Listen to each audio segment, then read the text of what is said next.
Sri Guru Charitra, Chapter 30 Vairagya Bodha. This chapter describes the story of the young woman Savitri and the death of her sick husband, whom she brought all the way from her faraway home for Gurunath's darshan with great hopes of his recovery. Siddha Muni continued the narrative to Namdharak, describing the glorious account of the Leelas of Gurunath. Gurunath's name and fame was increasing day by day, and it started spreading over the whole country. People from all regions, even from the farthest parts of India, started visiting Gangapur for Gurunath's darshan and for seeking his blessings.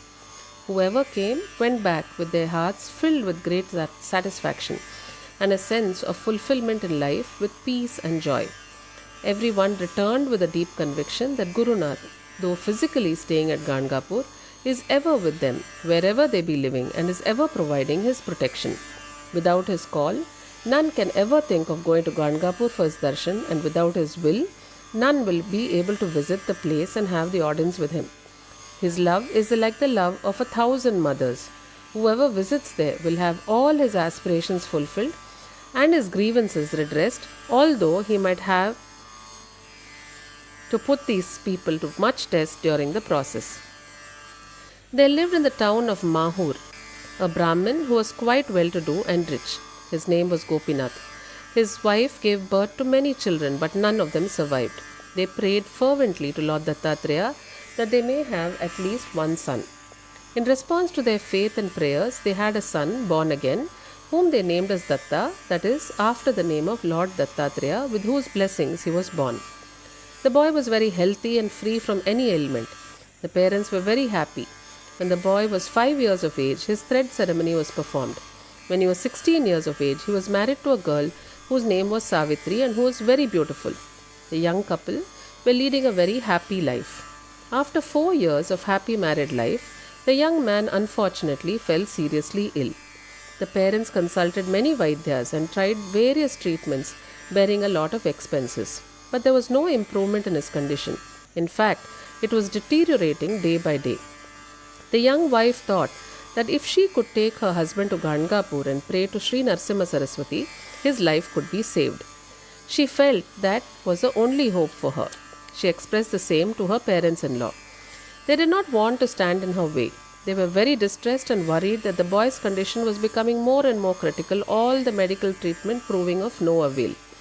They also felt that only divine grace, if at all anything, could save their son, and that they should let their daughter-in-law do whatever she felt was the best course. The young wife told her husband that she would like to take him on pilgrimage to Gangapur for Sri Narsimha Saraswati's darshan, and that would certainly restore his health. The young man, with tears in his eyes, started saying how distressed he was, not for his illness, but considering that he had not been able to give her any happiness and had to see her toiling all the time looking after him and his needs. Savitri reassured her husband that she was very happy in doing service to him and was prepared to make any sacrifice so that he recovered soon from his ailment. She said that troubles do come in life as per one's karma. No one can escape it altogether, but with divine grace, it should be possible to overcome it. She said she had all hopes that Sri Narsimha Saraswati's help would rid him of his illness, and by his grace, he will be well soon. Comforting the parents-in-law, telling them not to worry at all, and assuring that she would certainly bring her husband back to them, safe and fully restored to health soon, she set out on her pilgrimage to Gangapur along with her husband. The couple, after great difficulty, reached the outskirts of Gangapur, and although the wife was very exhausted, she was highly elated that they could reach the holy precincts. She left her husband in a place nearby, asking him to rest and saying that meanwhile she would go on to town first and find out the whereabouts of Gurunath and would come back to take him along with her for the darshan. She went into the town and was told that Sri Gurunath had gone to the Sangam. She came back to the place where she left her husband for rest. Alas, the husband, because of the exhaustion of the journey, possibly accentuating his sickness, meanwhile collapsed and died. She was aghast and broke down completely with grief. Savitri was not able to withstand the situation. She started crying loudly. I have brought my husband away from his parents, telling them that with Sri Narsimha Saraswati's grace, I would bring him back to them fully restored in health. What can I do now? What can I tell them? How can I ever face them? Everything for me is dark and dismal, and there's no way out for me except death along with my husband. She was furious at Gurunath and started shouting, "You have belied all my hopes. All my faith in you has been misplaced. You have cheated me. Before I end my life, I will tell everybody and proclaim to you, to all, how you betrayed me and my hopes. I fancied that you were Mangalmurti. Instead, you have proved to be the very opposite. You are heartless." After giving her vent to her wrath against Gurunath, she fell on the body of her husband and burst into sobs again. "Oh, my beloved, why have you left me? Didn't you know how much I loved you? You were dearest to me. How can I live a moment without you?" Meanwhile, the people nearby, seeing the sad event, gathered round her and were trying to console her.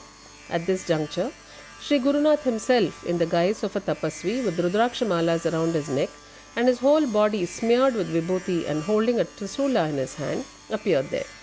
He also started comforting and consoling her. He told her, "Who can escape prarabdha karma? Death is inevitable for whoever is born. Some die early and some die later, but none can escape death. What a delusion is life! How deluding are all family relationships, wife and husband, father and children. It is all Maya, a scene for a while. Two logs of wood floating separately in a stream come close to one another and flow together for a while and again drift apart and float again separately, each going its own way. There is no permanent relationship at all between any two persons. Each one has his or her own destiny to suffer, each according to his or her karma of his or her past lives. In life, the only certainty is death, and of what avail is bemoaning the inevitable and inescapable? We have to accept things as they come and reconcile ourselves to the inevitable. Yet, at the same time, we should not forget the higher purpose of life and the ultimate goal, and should strive to attain it, irrespective of whatever calamities befall us in life. Gurunath's presence, and especially his words, soothed her heart a little. A sense of reconciliation to her fate and preparedness to face the event with courage came upon her. She prayed to Gurunath to tell her what she should do and explain about Sri Dharma after one loses her husband.